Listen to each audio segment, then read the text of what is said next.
Hi guys, this is Alicia with Good Morning Sunshine. I know I haven't been on in a while. I'll get into that later, but today we had 4 lectures. I think we're on week 15 this week, depending on how we're counting the days, but it's day 71. But yeah, so we had mainly pathology today, pathology and clin path. So I'm going to start with pathology 10, which we learned about shock and thrombosis. So we had to understand the pathogenesis, morphology, and consequences of thrombosis and differentiate between thrombus versus blood clots, and a brief review on disseminated intravascular coagulation, so that's DIC, embolism, and infarct. And we want to understand the different types and stages of shock. So thrombosis. So thrombus is the pathologic formation of a blood clot. It's a solid structure formed by components of the blood within the circulatory system. So it's formed by platelets, fibrin, and leukocytes. So we have the Virchow triad, which are necessary conditions. So we have endothelial damage, which is the most important, and then we have the alteration of blood flow and the alteration of blood composition.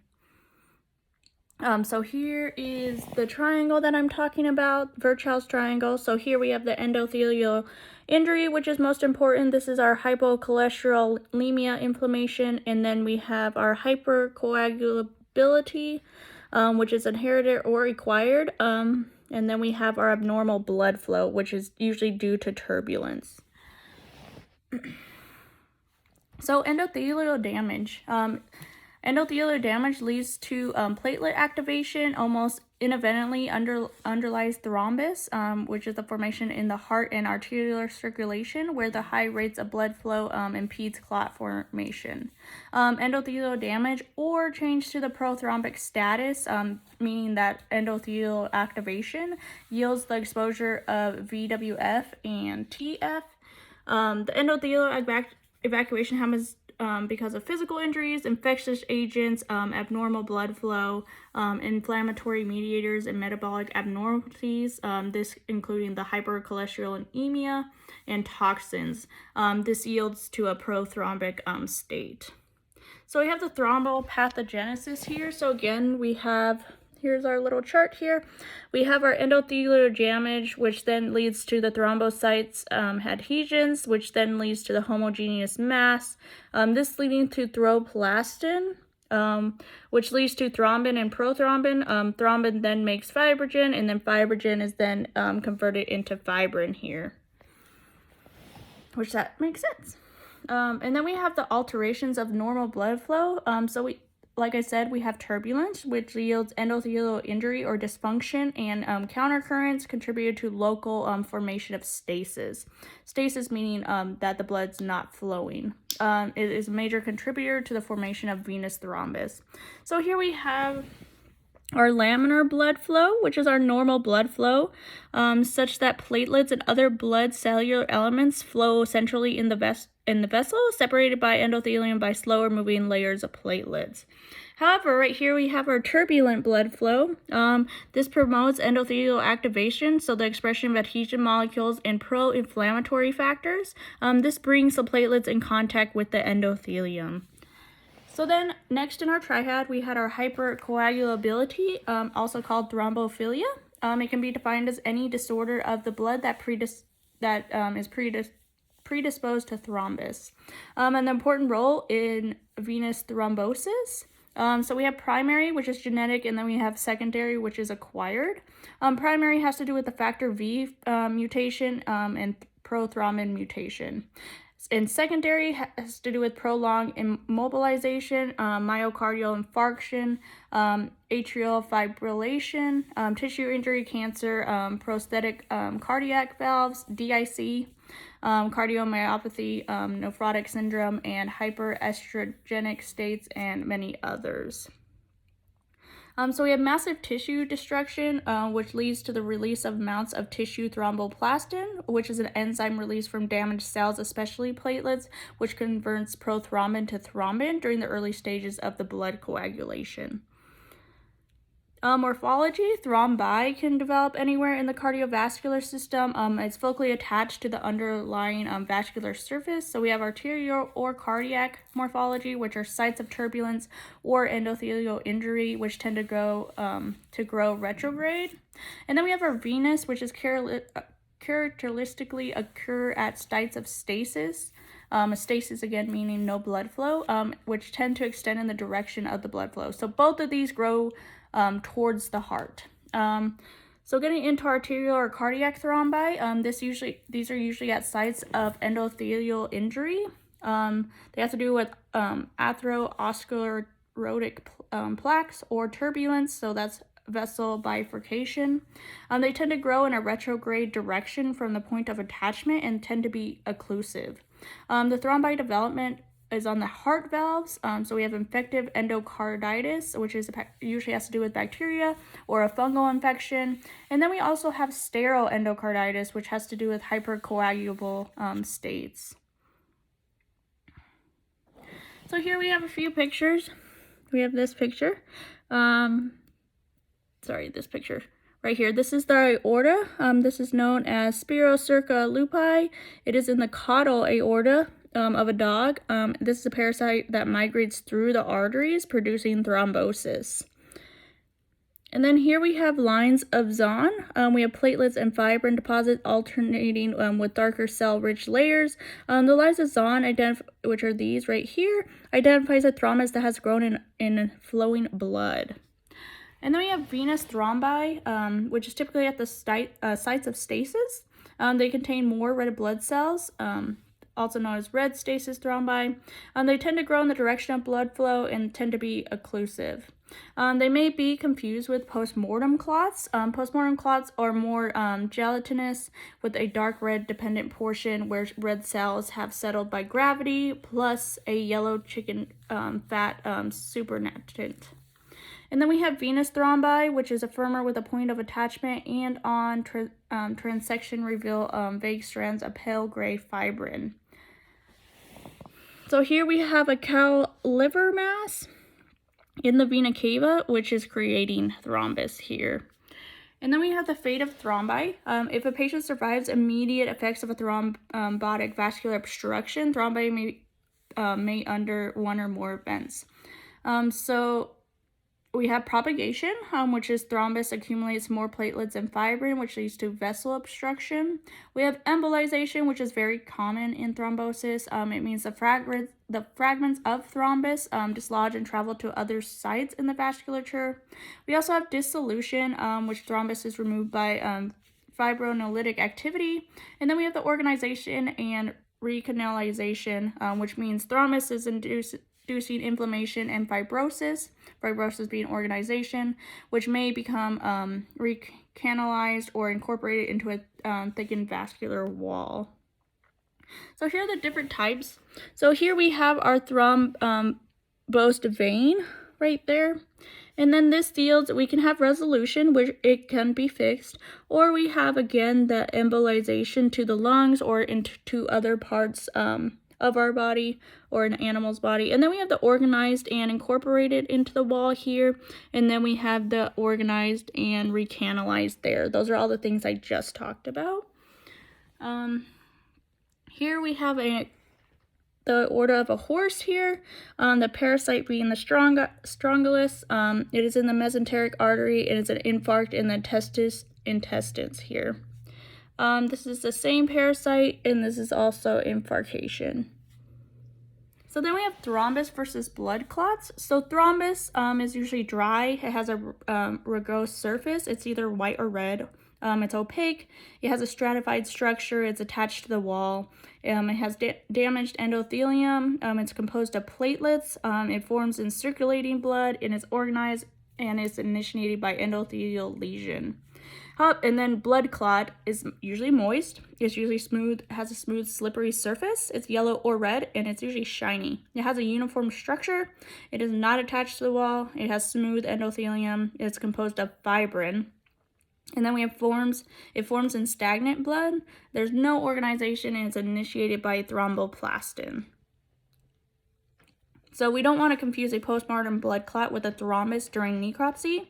So once an animal dies, blood clots inside of the heart, arteries, and veins, but not in the capillaries. So then we have disseminated intravascular coagulation, also known as DIC. It's a pathological activation of the clotting cascade. It's sudden or insidious onset of widespread fibrin thrombi. DIC, again, is a sudden or insidious onset of widespread fibrin thrombi in the microcirculation. It causes a wide variety of conditions. It's mostly associated with widespread activation of thrombin. Its diagnosis is, for gross appearance, there is none, but for microscopic appearance, it is acute fibrin thrombi in capillaries and small vessels, particularly in end organs. Its significance, it has diffuse circulatory insufficiency, so particularly in the brain, lungs, heart, and kidneys. It has the induction of paradoxical hemorrhage, so due to rapid concurrent consumption of platelets and coagulation proteins, plus the simultaneous activation of the fibrinolytic mechanisms. So basically, this is what thrombi looks like in a calf. This is the formation of thrombi in a calf here. And then we have embolism. So embolus is a detached intravascular solid, liquid, or gaseous mass that is carried by the blood to a site distant from its point of origin. Intermittently, emboli lodge in vessels too small to permit further passage, resulting in a partial or complete vascular occlusion. Main significance of embolism is ischemic necrosis of distal tissue, so infarction. So this is thrombus here, looking at this picture, and this is the piece coming off it, and that's your emboli there. Embolism etiology, so thrombus is 95%. And then we have fibrin, we have bacteria, we have parasites, we have neoplasia, we have fat embolism, so in lungs due to fractures, and then we have gas embolism. And here, this is a liver. We have multifocal to coalescing, and it's yellow. Something's removed here, so either has to do with necrosis and inflammation. This is an emboli coming from the intestine, creating this in the liver here. And then we also have parasite embolism here. This is the Diophilaria immitis, which is also known as heartworm. And then here we have bacterial emboli, which is a common infection in newborn fowls here. So this has to do with the kidneys. And then we have infarction. An infarct is an area of ischemic necrosis caused by occlusion of either arterial supply or venous drainage in a particular tissue. Its causes is nearly 99% of all infarcts result from thrombotic or embolic events, and almost all result from arterial occlusion. Venous infarcts are rare. They bypass channels rapidly open after venous thrombosis. Venous infarction are more likely in organs with single venous outflow channels. So here we have kidneys. These are acute renal infarcts. They are chronic, so they have depressed and white fibrous connective tissue. But however, this is still compatible with life. You actually only need like 15% or 25% of your kidney in order to have a working kidney. Like, you can have problems with the other like 75% of your kidney and it will still be okay. And then we got into shock. We have cardiovascular collapse resulting in systemic hyperfusion caused by reduction either in cardiac output or effective circulating blood volume. It results in hypotension followed by impaired tissue perfusion and cellular hypoxia. Persistence of shock eventually causes irreversible tissue injury, which therefore leads to death. We have different kinds of shock, or different types. We have hypovolemic, which you've probably heard of. We have cardiogenic, and we also have abnormal blood distribution, which is the decrease in peripheral vascular resistance. This having to do with neurogenic, anaphylactic, and septic. So starting with hypovolemic shock, this results from loss of blood or plasma volume due to hemorrhage or fluid loss from severe burns or trauma. And then we have our cardiogenic shock, which results from myocardial pump failure, leading to intrinsic myocardial damage, so infarction, or we have ventricular arrhythmias. We also have extrinsic compression, so cardiac tamponade, and then we have outflow obstruction, which is pulmonary embolism, and then in all cases, diminution of systolic volume and cardiac output. We have congestive cardiac insufficiency, which leads to passive congestion. This is heart heart failure, which results on metabolic acidosis or DIC, but both leading to death here. So here is our pump not working, so we have insufficient cardiac output, which leads to decreased blood flow. So pump failure, we have, again, insufficient body perfusion, which leads to tissue hypoxia, which then that either leads to vasodilation or it leads to anaerobic glycolysis in vascular lesions, but either way it leads to metabolic acidosis on that side. However, the tissue hypoxia leads to vasodilation here. This leads to blood pooling, which leads to water transudation, which leads to hemoconcentration, which then leads to disseminated intravascular coagulation, which is also known as DIC. And then we have neurogenic shock, which is aka our vasogenic shock. It results from vasomotor paralysis, so of the autonomic nervous system, which leads to loss of vascular tone and peripheral pulling of blood. This usually due to an anesthetic incident, a spinal cord injury, encephalitis, or excruciating pain, which is like colic in horses.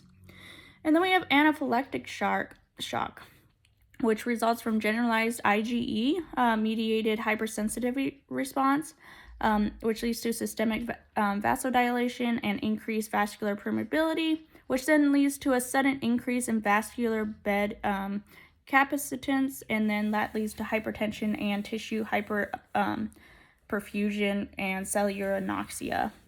And then we have septic shock, also known as SIRs. This results from spread and expansion of an initially localized infection. These are our abscesses, our peritonitis, and our pneumonias into the bloodstream.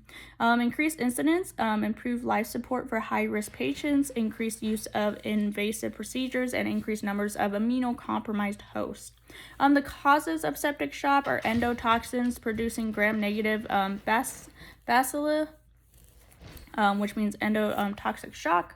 Our endotoxins, we have a bacterial wall, lipopolysaccharides, also known as LPSs, that are released when cell walls are degraded in an inflammatory response.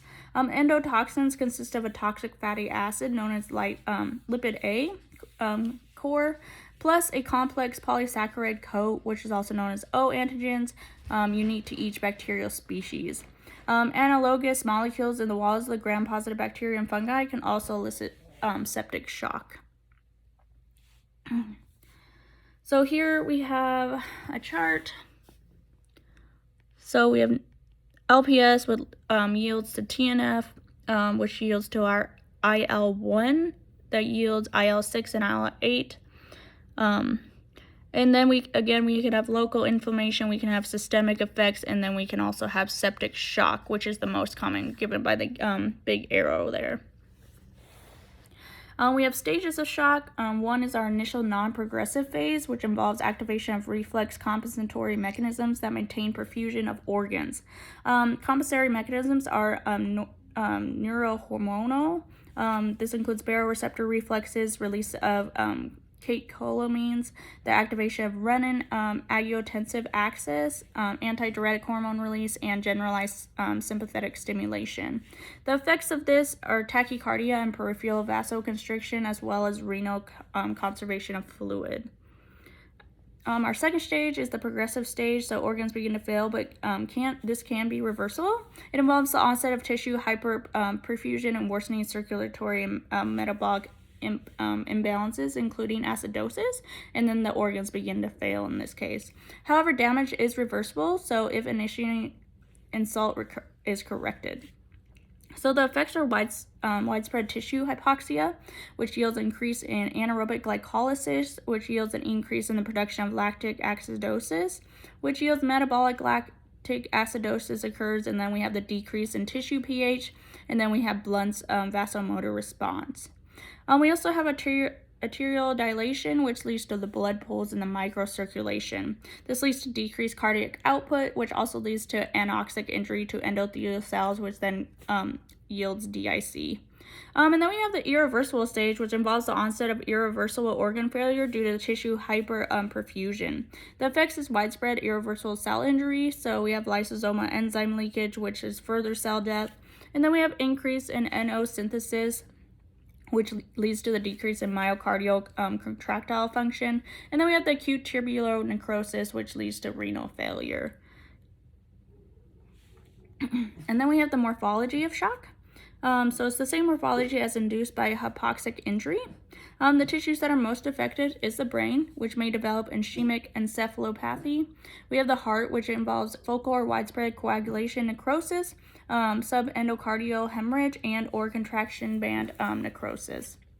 The kidneys, we have extensive tubular ischemic injury, which leads to oliguria, anuria, electrolyte disturbances. And then we have the lungs, which we can have shock lung, which yields diffuse alveolar damage due to septic shock. Our adrenal glands, we can have hemorrhage. Our gastrointestinal tract, we can have hemorrhagic enteropathy. We can have patchy to diffuse mucosal hemorrhage and necrosis. And for our liver, we have fatty change and central lobular necrosis.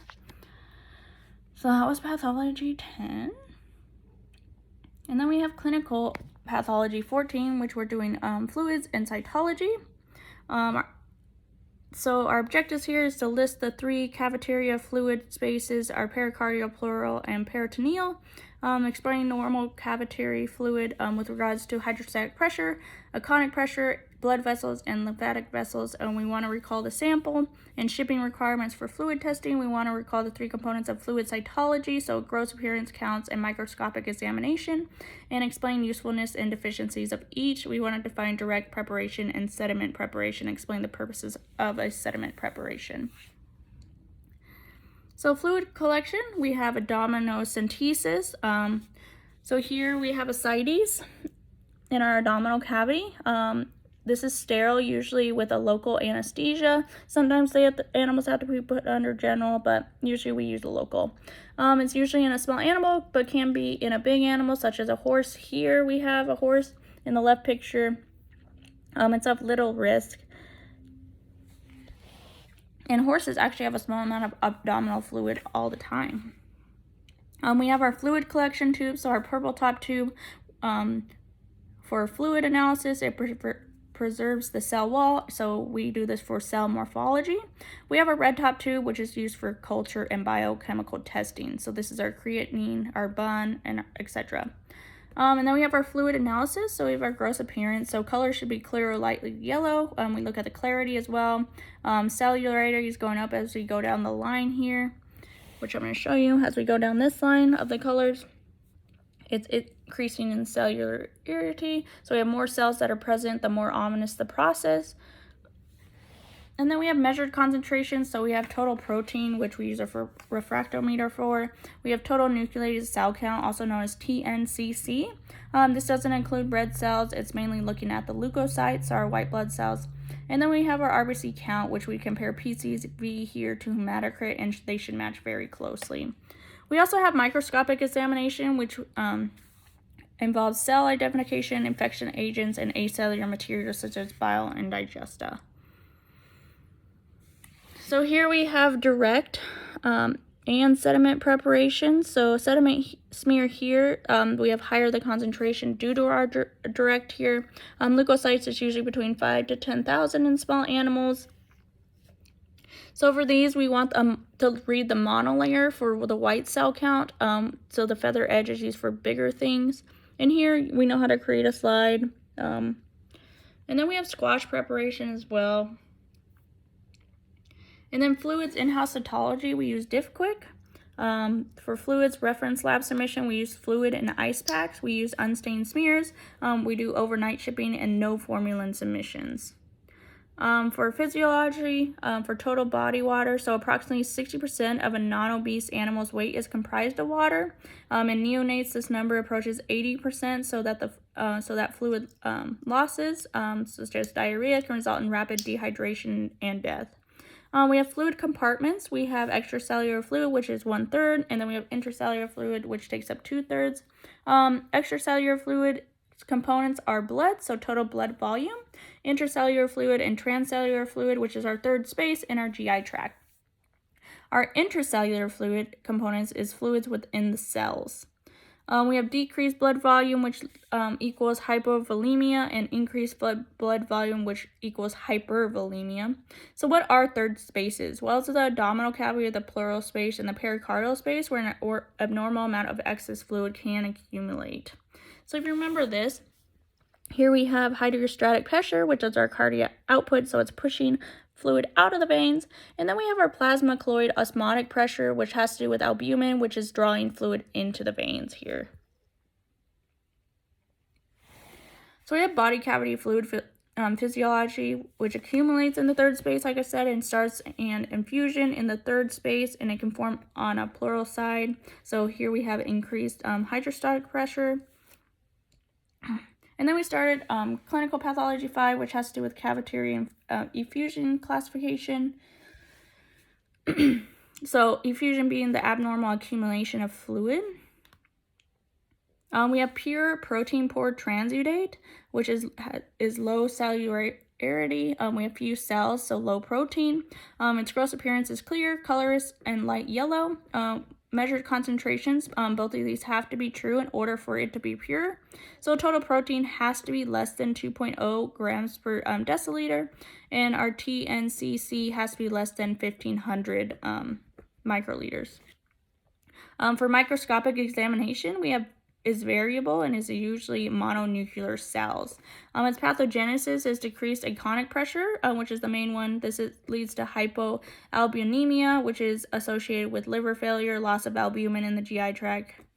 So we have increased capillary hydrostatic pressure, so high blood pressure has excess fluid in the interstitial fluid space, and we have decreased lymphatic drainage. Its etiologies, we have protein-losing nephropathy, selected loss of albumin, we have protein-losing enteropathy, we also have liver failure, and it's the cause of modified transudate. So modified protein-rich transudate has a horrible list and can be anything for this cause. Its gross appearance is clear, hazy, or cloudy. Opacity is reduced. We have variable, which is usually yellow. Our measured concentration, if either one of these things is true, it is a modified transudate. So if total proteins is more or equal to 2.0 grams per deciliter, or if the TNCC, our total nucleated cells, are less than 5,000 microliters. A microscopic examination is variable. It's usually neutrophils, and it usually looks like this. The pathogenesis is an increased capillary hydrostatic pressure and decreased lymphatic drainage. Its etiologies have to do with hypertensive disorders, so local or systemic. It has to do with lymphoadenopathy or feline infectious peritonitis, which is also known as FIP. Then we have septic exudate. Its gross appearance is hazy, cloudy, or flocculent. It's yellow, tan, cream, or orange. Its measured concentrations, both of these layers have to be present in order to be a septic exudate. So total proteins have to be greater or equal to 2.0 grams per deciliter, and the TNCC has to be greater than 5,000 microliters. On microscopic examination, the neutrophils is the predominant cell type. Its infections agents are usually bacteria in this case, and here's what this looks like. The pathogenesis here, we have the integrins, which help get into the area, and then we have our selectins, which help to roll, if you remember me talking about that before. We have the increased interendothelial spaces. We have the diapetes of neutrophils. Its etiology has to do with visceral tissue, so in to out. We have pleuropneumonia, we have esophageal perforation, we have GI perforation or necrosis, we have ruptured bladders, peritoneal tissue out then in, we have penetrating wounds, we also have hematogenous, and then we have non-degenerate here, and then we have degeneration at the bottom here, which has to do with nuclear changes, so nuclear swelling, and the envelope here is hard to see. So here's what I'm talking about. So neutrophils are much darker in the left picture, whereas the neutrophils are dying on the right picture. And that was it for that. So now we have pathology 11, which has to do with cellular events and chronic inflammation. So if you remember, we have focal, we have multifocal, we have locally extensive, and diffuse. Disseminated means multifocal. Focally extensive is a small area but bigger than just focal. And we have locally extensive, which is just a bigger area that is affected, so like 15%. And then we have regionally extensive, which is a bigger area that is affected. So here we have a rabbit. This is a rabbit liver, actually. It's multifocal to coalescing. It's disseminated. It has white nodules. We're adding something here, and it's also raised. This is inflammation, neoplasia, or hypertrophy and hyperplasia. However, looking at the histopathy on this, we have a dilated bile duct. We have hyperplastic and inflamed. This is a coccidiosis, usually in the GI tract, but in rabbit is known as Emeria stadiae in the bile ducts, and it usually infects young rabbits. So outcomes of acute inflammation, we have 3 possibilities. We have complete resolution. We have healing by connective tissue replacement, also known as fibrosis, which is scar formation, and we also have the progression to chronic inflammation.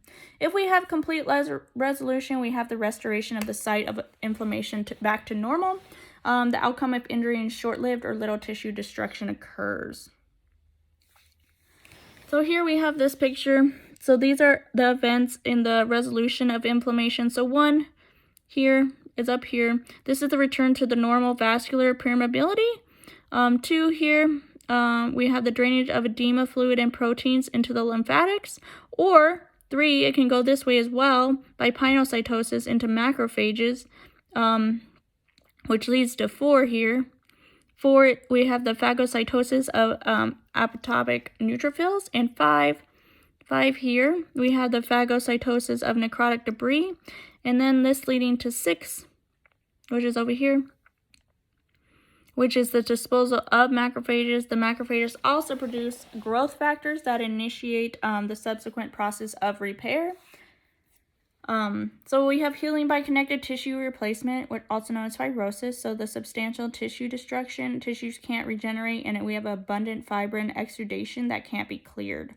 And then we have the progression to chronic inflammation, this having to do with usually intracellular bacteria, if there is persistence of the injurious agent or interference with normal healing. This could happen here. So here we have injury that happens, injury here, due to infarction, bacterial infections, toxins, or trauma.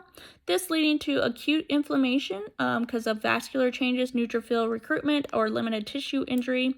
This could either become chronic inflammation, which leads to here, or we get resolution. So we have the clearance of injurious stimuli, the clearance of mediators and acute inflammatory cells, the replacement of injured cells, and return to normal function. However, if we get acute inflammation, this can also lead to pus formation, so an abscess, or it can also lead to healing, which this ultimately all leads to fibrosis, which is collagen deposition and loss of function. However, we have injury here. We can have due to viral infections, chronic infections, persistent injury, and autoimmune disease. This leads to chronic inflammation. So we have our angiogenesis, our mononuclear cell infiltrate. We have our fibrosis, so scarring and progressive tissue injury. This can also be healed, which yields fibrosis, so collagen disposition and loss of function. So morphologic patterns of acute inflammation. So we have the progression of acute inflammation. So the alveolar septa, which is a singular capillary with type 1 or type 2 hemocytes. The capillary beds are now dilated, so fluid enters in the middle picture. And then we have the integration of neutrophils, which is the last. So we have a normal lung here. Then we have the vascular congestion of stasis in the middle. And then we have the leukocyte infiltrate there. So we can either have serious inflammation, we can have fibrinous inflammation, or we can have supportive inflammation, and we can also have ulcers. So starting with serious, also sounds like serum. Inflammation, this is our ultrafiltrate of watery fluids, so our transudate, and it's derived from plasma or actively secreted by mesothelial cells. It's a thin watery fluid derived from the plasma or mesothelial cells, like I said. The mesothelial cells line the peritoneum, the pleura, and the pericardium. The fluid in these 3 cavities is called effusion, so one type of serious inflammation here. So here we have a sheep muzzle. This is by serious inflammation here due to photosensitization. And here we have surfaces on the right, the white part here, over here. And then we have purple, which is the epidermis here. And then we have the dermis, which is all the rest of this. This is serious fluid leaking out of the blood vessels. So then we have fibrinous inflammation, which is characterized by the accumulation of fibrin. So we have fibrinogen, which is a soluble plasma protein, leaves the blood vessels and is converted to fibrin. We have large vascular leaks. This is our endothelial damage, or we have procoagulant stimulus. The characteristics of inflammation in body cavity linings. If fibrin is not removed, it can stimulate proliferation of fibroblasts in vessels and lead to scarring, also known as fibrosis. So we have to know the difference between fibrinous and fibrous. Fibrinous is the accumulation of fibrin, so acute inflammation, and it easily tears away. And fibrous is chronic inflammation composed of collagen, and you can't easily tear away. So here we have strands. All fibrinous adhesions have to do with fibrin, so inflammation of the pleural cavity.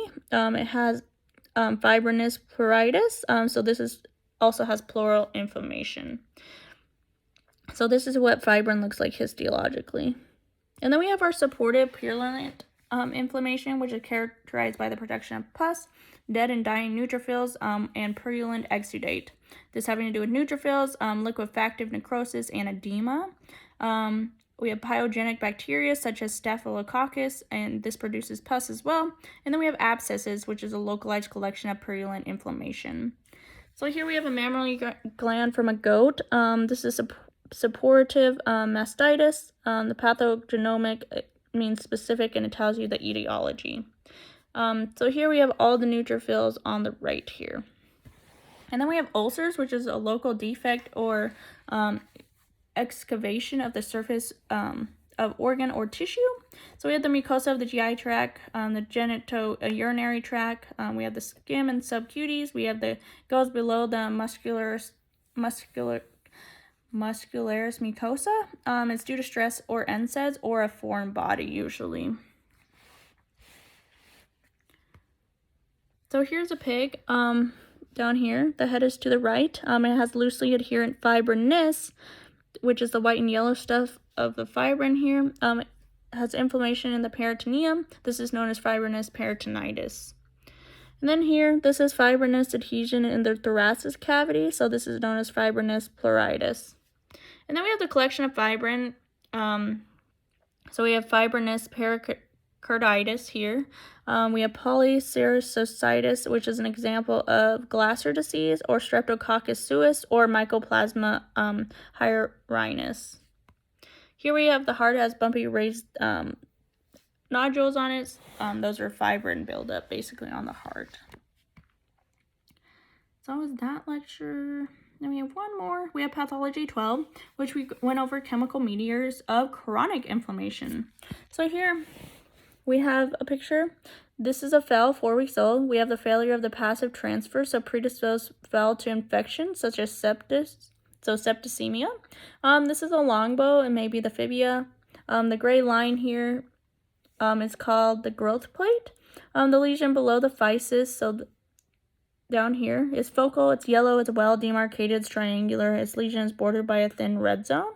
This is an infarct in the bone, also known as ischemic necrosis. So this is known as septic myelitis or osteomyelitis that leads to the infarct in this case. So chronic inflammation.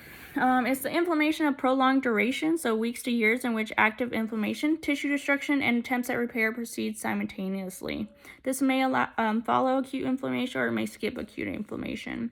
Causes of chronic inflammation, we have persistent infections, usually intracellular pathogens.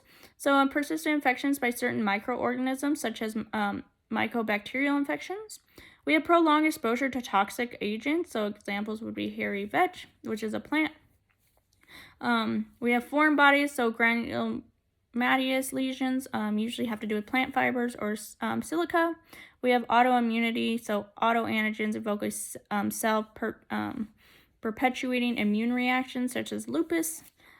And then we have morphological features of chronic inflammation. So we have the infiltration with mononuclear cells. So these include our macrophages, our lymphocytes, and plasma cells, which is different from acute inflammation because they had to do with neutrophils.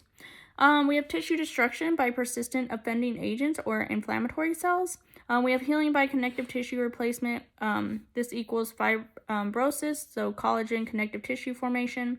And then we have angiogenesis, which is the new blood tissue formation, plus the immature fibrous tissue, so fibroblasts and collagen, which equal granulation tissue. Chronic versus acute inflammation. Acute inflammation, again, has to do with vascular changes, so vasodilation. Has to do with edema, which is the fluid leakage, and has to do with neutrophils. Chronic inflammation has to do with macrophages, our lymphocytes, plasma cells, tissue destruction by inflammatory cells, and fibrosis. So the macrophages derived from bone marrow stem cells. It's the dominant cell in chronic inflammation. Its origin, again, is a bone marrow cell, which yields blood monocyte in circulation, which then leads to tissue macrophage, which leaves circulation into tissues. And it can also be active or inactive. So again, we have a stem cell here, which becomes a monoblast, which then becomes a monocyte in the blood, and then it becomes a macrophage when it leaves the blood and gets into the tissue. And here we can have inactive, which includes our microglia, our Kupffer cells, our alveolar macrophages, and our osteoblasts class. And then we can have our activated macrophage here. So macrophage activation, macrophages can be activated by microbial products such as lipopolysaccharides, also known as LPSs, which is endotoxin. And then we can have our cytokines that activated our IFN gamma. We have the activation that results in increased cell size, our lysosomal enzymes, our metabolism, and ability to phagocytize and kill ingested microbes.